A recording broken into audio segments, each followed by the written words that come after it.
I'm Pat Tully of the Ketchikan Public Library, and this is Reading Aloud.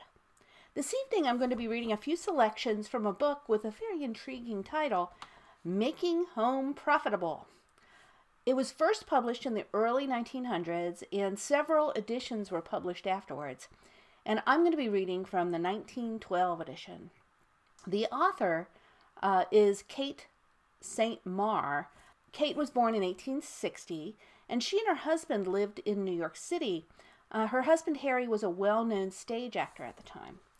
The couple fell on hard times, and Kate determined to move back to the country and make some money by running a small farm. So she set up her small farm in Connecticut. It was important that Harry be able to go back and forth to the city when he needed to for his work. So the back to the land movement of the 1960s and 70s was still a half a century in the future. But Saint-Maur was successful in her venture, and she wrote this book to share her tips with others on running a profitable farm.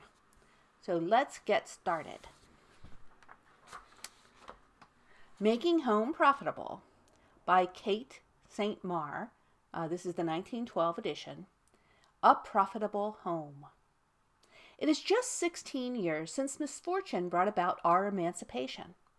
A disastrous business venture made it necessary to curtail expenses. Rent being an especially heavy item, the hunt for a cheaper habitation commenced.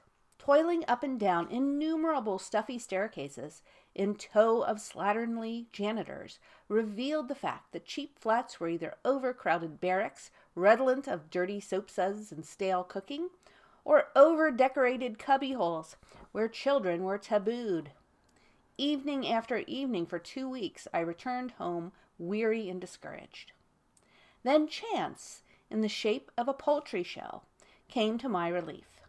Instead of a cheap flat in semi-dark rooms, why not a house and garden where we could have chickens, eggs, and vegetables of our own? Friends scoffed, and even my husband, who had always joined me in planning the ideal home of our old age, as a place far from the noise and rush of the city, where we could indulge our love of flowers and animals, demurred at first, though he eventually became imbued with my enthusiasm, and told me to go ahead if I felt equal to shouldering the responsibilities which city duties would obviously prevent his sharing. He stipulated also that transportation to and from his business in the city and all other expenses should come within the newly necessary curtailment of expenses, which limited rent to $25 a month and the household allowance to $12 a week. That none of our very limited capital should be risked, excepting $100 to cover the expense of moving, etc., and that even this sum should be considered as a loan. To satisfy the dear man's cautious, masculine ideas of fairness, I took 24 hours to consider the conditions, and then, with solemn, businesslike gravity, accepted. A painstaking advertisement in a Sunday paper, stating plainly that we wanted a small farm near the city and a railway station, the rent not to exceed $15 a month, brought dozens of letters offering all sorts of places at all sorts of distances and prices, but only 6 real answers. With the writers of these 6 letters I corresponded, studied innumerable railway guides, took several fruitless journeys, hesitated about 2 or 3 places, and then just stumbled upon the right place. It's like choosing a new hat or garment. You like that one, but this one is more becoming. You suddenly see something else quite different. Hesitancy is over. The unconscious ideal is found. Our house was long and low and white, standing at the end of the road, facing a somewhat neglected old-fashioned flower garden, which verged onto 5 acres of orchard bounded by a river. The man who was driving me didn't know to whom the place belonged. I got out, looked in at the windows, made out that there was a wide hall through the center and 2 big old-fashioned fireplaces and a lot of odd cupboards.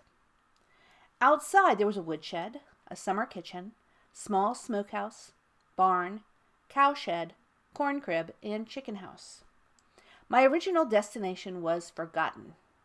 I was driven back to the station, found out who the owner was, and where he lived, drove over there, and ascertained that the house contained 4 large rooms and 1 small one, kitchen, pantry, and 2 cellars downstairs, and 5 rooms and an attic upstairs. There are 180 acres of land or more, but the landlord would divide it to suit good tenants, which he evidently thought we would be, for subsequently we arranged to take the house, buildings, orchard, 12 acres of farmland, and 4 acres of woodland on a 3 years lease, at a rental of $15 a month, with the privilege of taking the remainder of the land at any time during our tenancy for an extra $5 a month and an option to purchase. Really, it seemed too good to be true, for it was within the prescribed distance from the city and depot, the price of commutation being only $6 a month. The river, the old-fashioned garden with its 2 great catalpa trees shading the house, and the beauty of the surrounding scenery made it almost a realization of our ideal home. Thankful joy filled our hearts even before we had experienced the glorious invigoration of an industrious outdoor life on the farm, where each day brings some new interest. All our goods and chattels, including 2 cats and a canary, were packed in 2 vans, which took them the entire 28 miles for $30. A kitchen stove cost $35. 3 wash tubs, 4 lamps, and a few necessary tools absorbed another $25. And the last $10 of the $100 was spent in straw matting, which we divided between 2 bedrooms. Of course, I had to start at the very bottom of the ladder, buying only with the money I could save from week to week from my housekeeping allowance. A few hens, a few ducks, gradually through the poultry family, and then an incubator and a brooder, to the dignity of a horse and cow, after whose acquisitions the home became self-supporting, the 3rd year showing a surplus profit. Of course, there were difficulties and troubles to be overcome, but they were all the direct result of my own ignorance. A friend well posted in country homemaking, from whom I could have acquired vicarious experience, would have prevented most of them. Hence my desire to pass on to practical lessons learned during the past 16 years for the benefit of other women.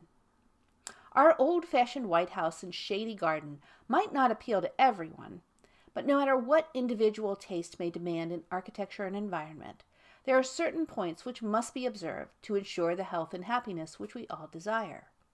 The house must be on high ground, with good sub-drainage. How to be sure of the latter point puzzled me, until an old real estate man, in answer to my praise of a place we were passing, said, "Handsome? Yes, but it is a death trap. Dig a hole 6 feet deep anywhere around the house, and in 12 hours there will be water at the bottom of it." Needless to say, this place was not on his list, but the hint was a good one and has been remembered. Wet meadows and spring ponds may give no anxiety, but stagnant water is dangerous, for it breeds mosquitoes and malaria. Fortunately, it is generally easily abolished. An able-bodied man with a shovel can usually dig a gutter to some nearby fall in the natural grade of the land that will drain it. Mosquitoes were one of our troubles for 2 years, then 3 hours' work banished their breeding ground. As it is a permanent home and not a summer camp, which is being selected, shelter from cold winds is important. The woodland on our place protected barns, house, and orchard. If there's no natural windbreak, and the place is satisfactory enough otherwise to make you contemplate buying it in the future, it will be wise to plant out quick-growing trees, which usually can be bought for little or nothing in the country, and transplanted when quite a good size. Inexpensive country houses do not have furnaces, and like us, you may not be able to afford one for a year or 2. We found that 2 large stoves, with the pipes arranged to pass through the ceiling and into radiators in the rooms above, and thence into the chimney, would heat 4 rooms. The pipe of the kitchen range can be utilized in the same way. Stoves with cracks and poor fire bricks waste fuel and warmth, so don't try to economize on stoves. We have always used an open hearth in the living room because it looks so cheerily comfortable, and a door at the opposite end of the room opens into the dining room, allowing the air from there to come in, and so preventing the cold backs which are the usual drawback of a picturesque open fire. One of the joys of depending on stoves is being able to regulate the heat in each room to meet all conditions. Our apartment in town was of the better class, yet just as surely as extra cold snap arrived, so surely did the heating apparatus get out of order. Another horror was the cling of the pipes in the dark, uncanny hours of the morning when every well-regulated human being ought to be allowed to sleep in peace. Having plenty of wood, we used what are called airtight chunk stoves instead of coal, excepting in the kitchen. And truly, we have never experienced any trouble in keeping the entire house hot in the bitterest weather. But we took precautions, such as keeping the putty around the window panes in good order. We used sandbags on the ledges, mats at the doors, and red building paper, which has no odor, or several thicknesses of newspaper under the floor covering. Then we opened most of the windows for a few minutes every morning and let in fresh air. People rave about the pleasures of the country in summer, but I think city folks more thoroughly realize the joy of a country home in winter. We found something delightfully restful about the crackling log fire on the open hearth, around which the whole family could gather. There's a hominess about it that can't be found by the side of a steam radiator.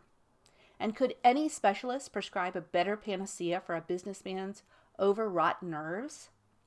There, I'm letting my enthusiasm for country pleasure interfere with the practical help I set out to give. And even now the joys of skating, sleighing, and tobogganing have not been cited. Making the home comfortable in hot weather is a very simple matter. A house has 4 sides, one for each point of the compass, so open windows and doors and catch whatever breeze there is. Wire screens are cheap. Besides, care in not allowing garbage and water to stand around the premises will mitigate flies and mosquitoes. If your fate or fancy has you settled in a new place minus old trees to shade the lawn and porch, wire netting and wild cucumber vines, which grow very rapidly, will furnish a substitute. For keeping provisions, I found a well-ventilated cellar better than the best refrigerator. We take out the windows and replace them with 2 thicknesses of flannel, which are thoroughly saturated with water. At noontime on a hot day, evaporation lowers the temperature several degrees, yet the current of fresh air is not obstructed, as it would be with closed windows. Well or spring water is usually refreshingly cool, so an ice house is really not imperative, though I recommend building a small one if the farm provides good ice, for it is an inexpensive building to construct. Rough boards, sawdust, and ordinary handyman's labor being the only requirements. We did not have one for several years, but then we had a spring house with a stone floor and shelves, and a wide gutter running all around, through which the water from the spring was conducted, keeping the place almost icy. Modern improvements are never to be found in inexpensive country houses, so we found that a bathroom or some means of taking an all-over scrub would have to be constructed immediately. We bought a full-size tin bathtub with a wooden bottom for about $7 and placed it in the little room off the kitchen. A piece of rubber hose was bound tightly to the escape pipe of the bathtub and carried through the wall out into a box drain, thence to a barrel 10 feet from the house, which had no bottom and was sunk into the ground. From there, of course, the water seeped into the subsoil and disappeared. We thought it was very fine indeed at first, but later, when our ideas and finances broadened, we replaced it with a porcelain enameled tub and washbowl, and properly soldiered waste pipes into a tile-drained sink 3 feet deep to prevent freezing. A pump over the kitchen sink had been the only water supply, but as that was drawn from a splendid spring several feet above the level of the house, we determined, when investing in a new bathroom outfit, to stretch the purse strings a little further and put in hot and cold water. A water back was attached to the kitchen stove, and 63-gallon boiler attached. It cost $22.75. The bath and basin cost $38. 50 feet of 1.5-inch pipe, $7.50. 100 feet of half-inch pipe, $6. Waste pipe, $2. Labor, $22. When a spring is not conveniently situated, an automatic ram and a cistern will have to be used, and I am told that they could cost about $70 more. Even with the new arrangement of the bathroom, we retain the earth closet, which had been bought some time before at a cost of $25. It stands with its back to the outer wall, through which a trap door was cut to permit the removal and replacing of pans and earth. This is undoubtedly the most inexpensive and sanitary contrivance with which a country house can be furnished. The next comfort was a telephone, which costs only $18 a year, including local calls, long-distance calls, of course, being extra charges. That, with the rural delivery and daily paper, brings us stay-at-homes in touch with the great doings of the world and the little interests of our friends. We deserted the city in March, but experience has taught me that the fall is the best time of year in which to migrate. There are not so many people looking for country places. The days are bright and cool, the roads in good condition, and there is much that can be done in the garden and orchard to facilitate next spring's work. By starting poultry in the fall, one can have broilers ready to catch the early spring prices. Moreover, it is the early chick that will make a good layer the following winter. The vegetable garden. It is advisable to plan the garden on paper and make out seed lists early in the spring to save time later. Every family will, of course, have specially preferred vegetables to take precedence over others, so individual taste alone can determine the allotted space for each variety. Our selection and plan was made with due regard for table pickles and preserves, all of which were bountifully supplied. Therefore, if your discrimination on such subjects is too undeveloped as yet to be trusted, accept our experience this year, and then you will know how to reconstruct it for your personal needs. When planning out on paper, the second crop should be considered as well as the spring sowings. One of the advantages of sending for seeds early is that you're sure to get the variety selected, whereas later in the season, the best is frequently sold out. When choosing a site, remember that a slight slope to the south or southeast is desirable. Size must depend very much on whether you intend on having a separate berry patch or not. 100 feet by 75 feet will supply an average small family with vegetables for the table, excepting winter potatoes, which should be a field crop. Protection from the northeast storm should be provided. Cedar or privet is the ideal hedge for such purposes, but it takes money and time. So, while it is developing, resort to the serviceable hurdle fence made of brush. If the weather is fine, the last 2 weeks of March should see the patch of ground intended for the vegetable garden plowed and harrowed. Have well-rotted stable manure scattered over the surface before plowing, which should be deep at first. After 2 or 3 days airing, plow again, running the furrows crosswise, then harrow and roll and harrow again, until every clod is broken up. Thorough preparation of the soil should never be shirked, for it is more than half the battle. Let me caution you not to have the plowing done if the ground be wet. Much of the disappointment which city people experience arises from the natural desire of the amateur to get to work. Earth plowed, dug or hoed when wet or soggy will bake and crust all summer. The right consistency can be ascertained by picking up a handful and squeezing it. If it remains a solid lump, it is too wet.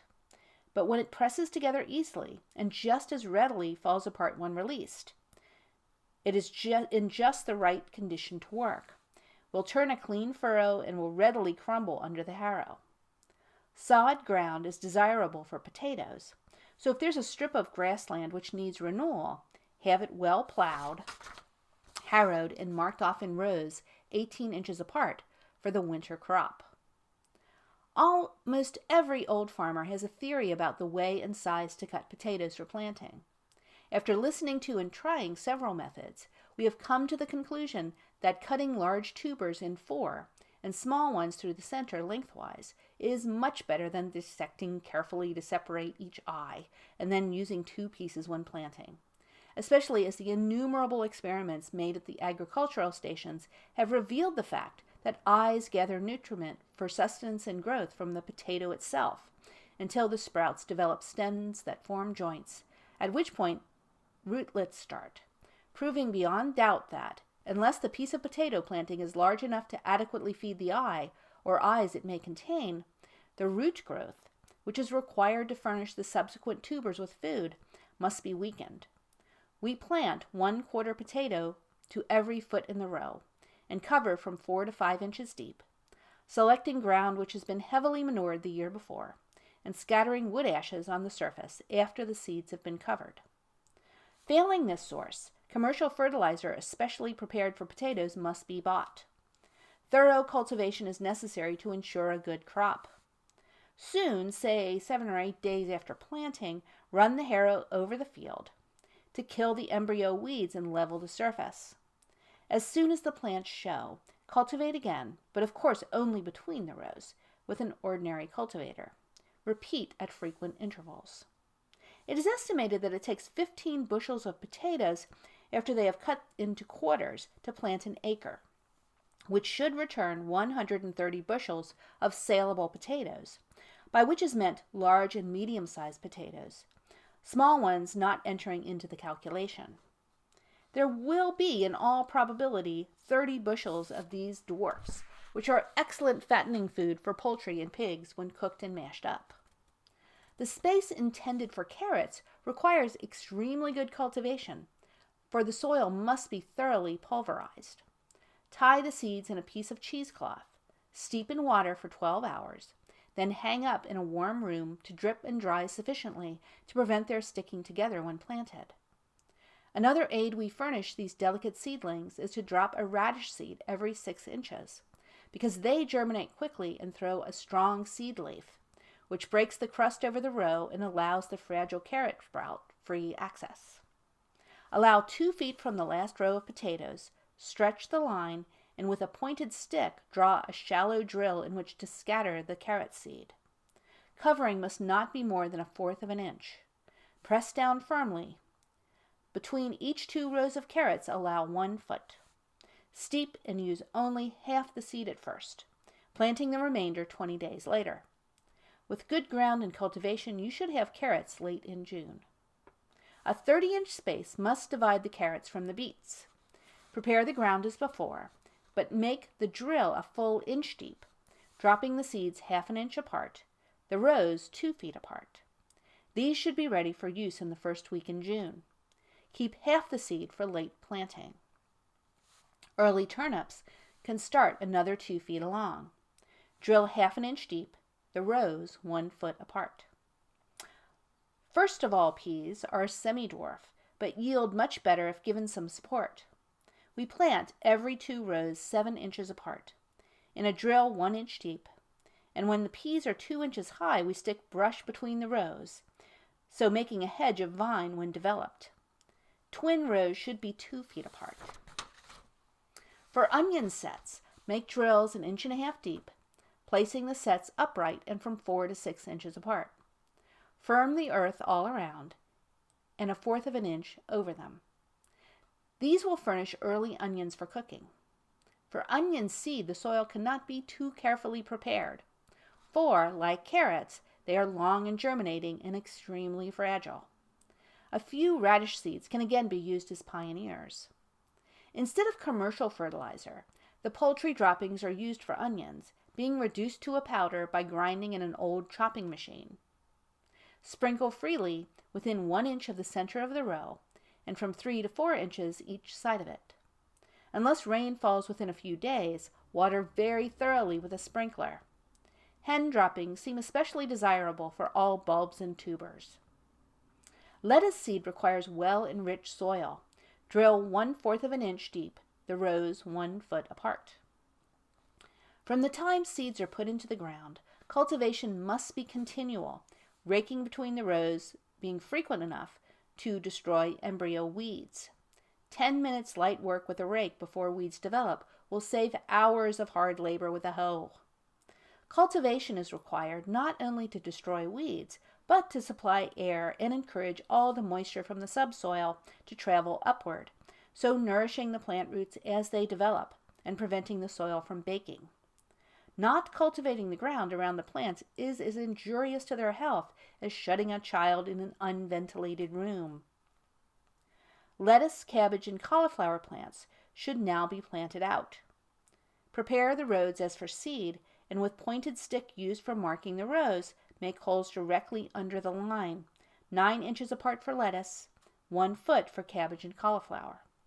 Put a little water into the hole, pack the earth around the root and stem, water copiously, then draw dry earth up over the wet surface to prevent the moisture from evaporating or a crust forming. To promote root growth, cut off half the length of the outer leaves with a pair of sharp scissors.